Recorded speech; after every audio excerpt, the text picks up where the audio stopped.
자, 지금부터는 백지원 전 국민의힘 대변인과 함께하겠습니다. 대변인님 어서 오십시오. 네, 안녕하세요. 예, 참 이란 뉴스가 지금 계속해서 전해지고 있는데 네. 저도 주말 내내 이란 상황을 좀 지켜봤는데요. 지금 화면에 나오고 있는 이 장면 조금 전에 제가 지금 보여드리기도 했는데 지금 이란 시위대의 모습이고 그리고 거리에 이렇게 시위대가 총격을 받아서 사망한 그 시신들이 거리에 이렇게 가득한 그런 모습을 볼 수가 있는데 지금 보도에 따르면 사망자가 2,000명에 달한다 이런 얘기가 나오고 있더라고요. 네. 어떻게 보고 계신지요? 저는 이란의 국민들이 지난 47년간의 독재에서 예. 살지 않았습니까? 예. 그 시간 속에서 얼마나 많은 억압을 겪었는지, 그리고 지금 이 순간 자유를 위해서 기꺼이 희생하는 모습들이었다라는 말씀을 드리겠고, 예. 그리고 역시나 공산당 정권들은 폭력적입니다. 역시나 또 폭력적인 방법으로 수많은 사람들을 사살하고 희생시키고 있는 상황이 이어지고 있다는 말씀을 드리겠습니다. 예. 그리고 제가 지금 영상 자료에는 없는데 인상 깊게 봤던 것이 어떤 할머님께서 시위에서 공격을 당해서 피를 흘리면서 말씀을 하시는 것이 나는 두렵지 않다라고 얘기를 하면서 지난 47년간 난 이미 죽은 목숨이었기 때문에 두렵지 않다라는 이야기를 하면서 젊은이들과 함께 행진하는 장면도 있습니다. 네. 지금 여기 보니까 그 고가도로에다가 그러니까 육교겠죠? 육교에다가 네. 이렇게 플래카드를 걸었는데 네. 나는 두렵지 않다라는 그 문구가 딱 써 있더라고요. 네, 그래서 예. 그 영상도 되게 회자가 많이 되고 있거든요. 그리고 또 지금 좀 이란 지금 독재 정부가 이 예. 공산 독재 정부가 좀 심각한 모습을 보여주고 있는 거는 저격수까지 동원을 해서 그러니까요. 네, 시 진압을 하고 있는데 대한민국 자칭 민주파리들은 뭐 하고 있는지 모르겠어요. 이런 것들에 대한 문제 의식은 전혀 없는 듯 보이고 말씀드렸던 그런 영상 장면들이 주요 매체나 정치인들이 다뤄야 할 텐데 예. 아무도 이야기하고 있지 않습니다. 댓글창에서 자유는 피를 흘려야만 얻을 수 있는 겁니까? 그러시는데 네. 참 가슴 아프네요. 예. 네, 슬프긴 하지만 우리들 인류의 역사를 봤을 때 그 freedom is not free라는 말이 예. 그냥 수사가 아닙니다. 그냥 예. 뻔한 구호가 아니거든요.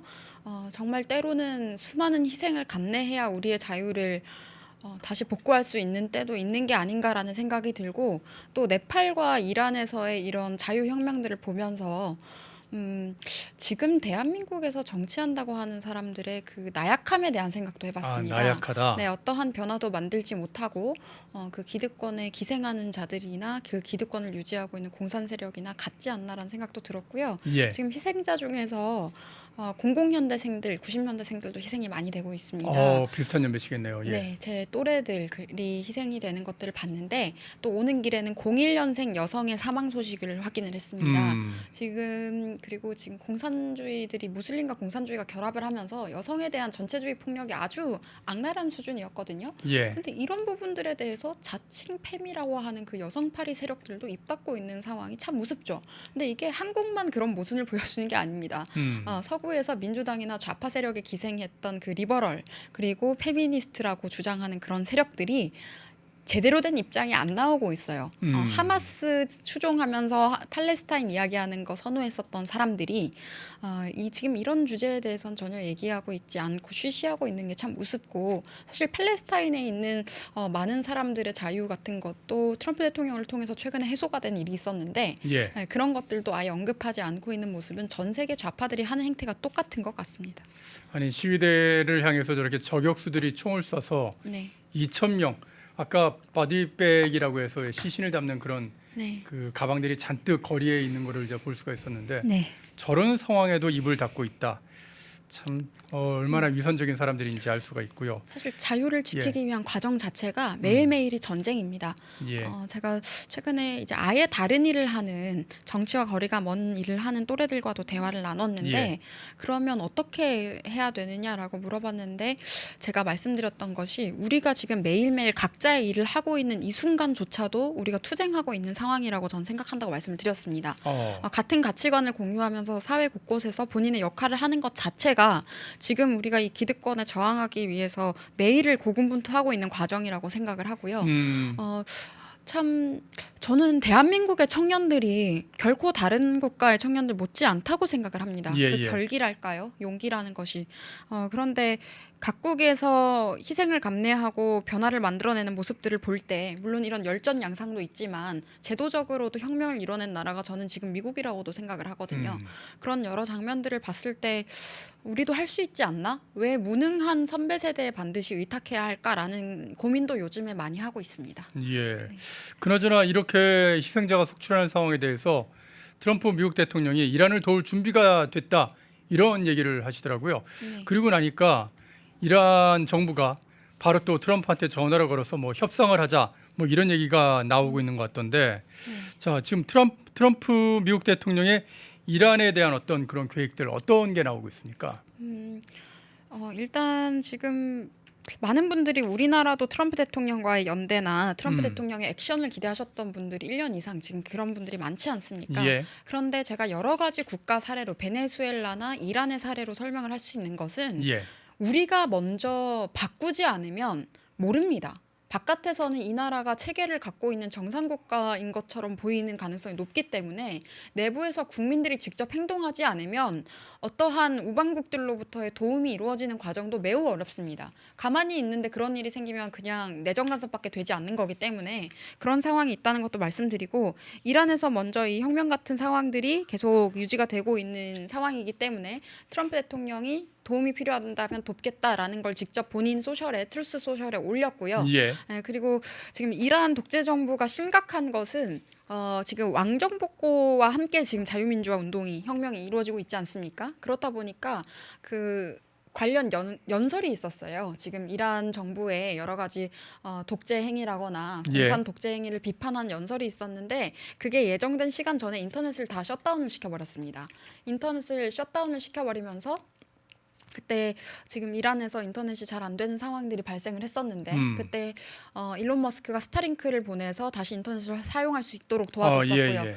그렇게 했더니 또 이란에서 교란을 해가지고 추가로 또 보내가지고 이란에 있는 무고한 국민들이 통신의 자유를 확보할 수 있도록 도운 것이 지금 머스크입니다. 그리고 지금 보여지는 장면에 왼쪽에 깃발을 드는 거는 영국 대사관이에요. 예. 영국에 있는 대사관인데 이란의 깃발을 그 공산 독재 이전의 깃발로 국기로 교체하는 모습입니다. 지금 저런 장면들이 지금 사자가 상징이거든요. 예. 네, 그래서 그 이전에 자유의 시대를 상징했던 사자가 들어있는 저 국기로 계속 들고 있고 그리고 다른 각국의 대사관의 깃발을 저렇게 바꾸는 장면들입니다. 지금 오른쪽은 시위 장면인데 네, 시위대가 저렇게 이게 팔레비 왕조의 네. 깃발입니다. 초록색 그리고 하얀색, 빨간색. 사자. 이거는 똑같거든요. 네. 똑같은데 그런데 저게 이제 어떻게 보면은 중간에 무늬가 네. 저 사자 그림으로 좀 사자입니다. 바뀌어 있는 거죠. 그게 이제 팔레비 왕조의 깃발이다. 이렇게 하시면 되겠습니다. 네, 그래서 그 왕조의 깃발로 다시 바꾸고 있는 거고요. 상징적으로 그게 이란 내부에서 시위대만 들고 다니는 것이 아니고 네. 각국에 있는 대사관에서도 저렇게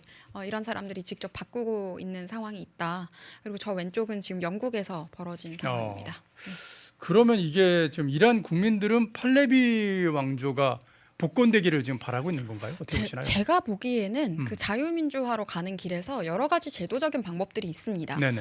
그리고 일본이나 영국처럼 입헌군주제의 방법도 있을 수 있는 거거든요. 입헌군주제. 네, 그래서 각 그 나라 국민들이 원하는 방식대로 통치 체제는 결정하면 되는 것이고 다만 지금의 공산 독재 세력은 지금 47년간 참아온 국민들이 더 이상 못 참겠다고 말씀드리는 것인데 우리나라와도 시점이 좀 비슷하다는 생각을 했어요. 저는 87 체제가 사회주의 헌법이 들어선 사회주의자들이 사실상 승리했었던 체제라고 생각을 하고 그때 형성된 기득권들이 지금 우리도 40-50년간 그 기득권을 계속해서 과시해 오고 있습니다. 기회의 사다리 전부 다 없애버렸고 본인들이 앞으로도 그 권력을 세습할 수 있는 지위와 권력을 세습하기 위한 체계를 지금 40-50년 동안 꾸준히 만들어 왔었는데 우리도 저는 이제 점점 한계에 도달해 가고 있는 과정이 아닌가라는 생각을 합니다. 예. 네. 근데 이제 만약에 이란이 자유화가 된다, 이제 민주화가 된다 그러면은 네. 뭐 이제 베네수엘라하고 똑같이 어떻게 보면 미국의 통제를 받게 될 확률이 굉장히 높지 않습니까? 네. 그러면은 이제 당장 곤란해지는 게 좀 중국이다라는 중공이다라는 얘기가 나오더라고요. 네.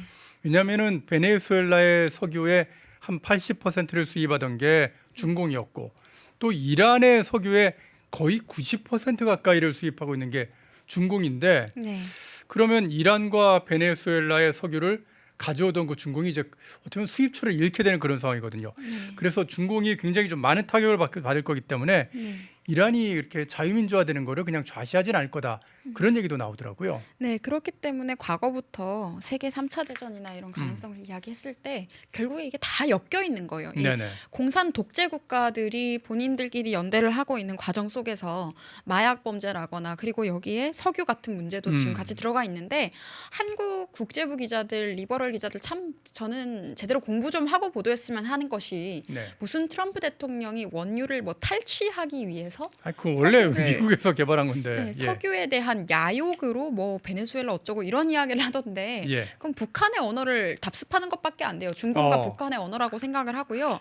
지금 그러면은 이 중공으로 들어가는 이 수많은 석유들이 결국에는 세계 평화를 위협하는 방향으로 가고 있는 것이고 전 세계의 공산화를 목적으로 하는 게 그 세력입니다. 그 배후 세력인 것이고요.